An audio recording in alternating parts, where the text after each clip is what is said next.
Nick and Laura meet for the first time. Hi, my name is Nick. Pleased to meet you. I'm Laura. Nice to meet you too. Are you a newcomer to this university? Yes, I am. This is my first year here. How about you? I'm also new here. I really like it. Everyone is so friendly. That's true. I'm in 2 clubs already. Do you participate in any school clubs? Yes, I do. I'm in the chess club. My brother is president of the club. Jenna introduces Mark to the new swimming coach. Hey, Mark. How are you doing? I'm pretty good, Jenna. And you? Not bad, thanks. Do you want to meet someone? Sure. Ooh. Hold on. This is Mr. Mant. He's the new coach of our swimming club. Hello. It's a pleasure to meet you. I'm Mark. Hi, Mark. You can call me Greg. I hope I can help you improve. I'm sure you can. Let's get started.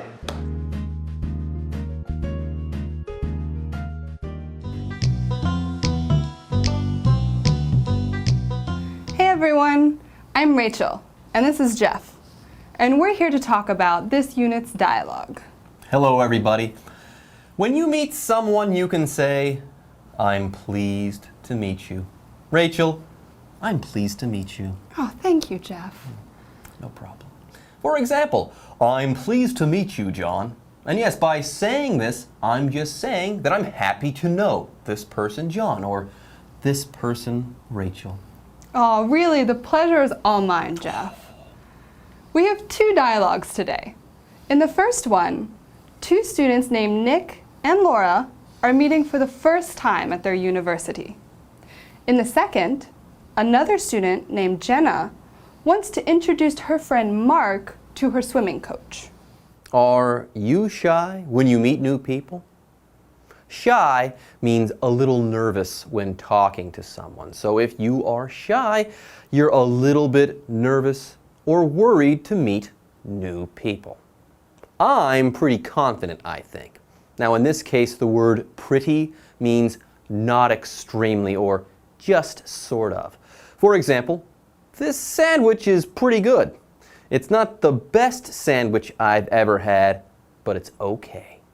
Now, Rachel, I have a question for you.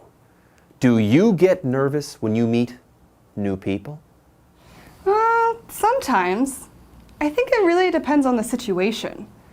If it is more serious, like meeting a boss, a teacher, or even the president, Ooh. I might be a little shy. But usually I'm pretty friendly, and I really like talking to people. Lots of people have interesting stories and can even teach you, Jeff, about some new things.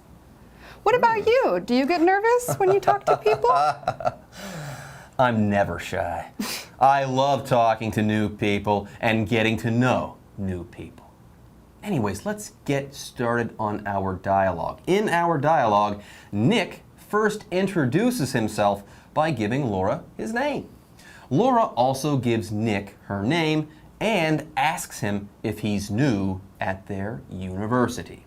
Now, when you meet someone for the first time, you start by asking them for their name, so you know what to call them. It's more friendly and warm if you can use someone's name in conversation or during a conversation. It's a lot nicer than just saying, hey, you, what's going on? Guy, you. Anyways, plus, it helps you remember their name. Knowing their name makes it very easy to remember their name. Why is this important? Because some people are not good at remembering. That's very true. I'm not too good with names. So honestly, I have to say someone's name a few times before I can even remember it. It's embarrassing to have to ask if you see them again later. After you've got their name down, you can ask them some questions about themselves. I usually ask about where someone is from, or what are they studying. It's a good way to get to know someone by asking simple questions, such as, what are you interested in? Or, are you new here? Also, most people like being asked questions back. Very often, in an introductory conversation, you'll hear a very short question. And you? And you? And you? You might hear it over and over again. And yes, you can keep the conversation going by using phrases or questions like this. For example, I'm an engineer. And you? Or, as we saw Nick ask, how about you? These are good ways to show you're interested in what the person has to say. Exactly. So at the end of their conversation, we find out Laura's brother is actually the president of the chess club. The president is a person who is the leader. So for example, the president of the movie club goes to every meeting. Being president means you have a lot of experience. So have you ever been the president of a club?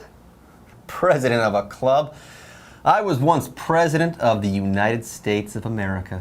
I don't. What a heady 4 years that was. Anyways, more seriously, yes, I was president once. I was president of the drama club in my high school. It was fun, but also a lot of responsibility. When you're president, you know, you have to be very organized. It's not so easy. How about you, Rachel? Well, I've never been a president of a club before, but it does sound like a lot of fun. Hey, we should start our own club. Can I be the president and the first member?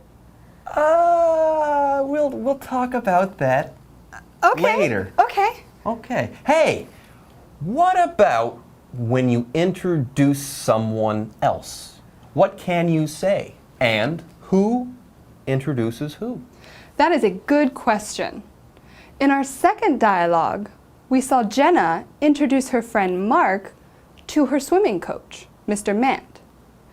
If you know two people and want them to meet, you should introduce them to each other.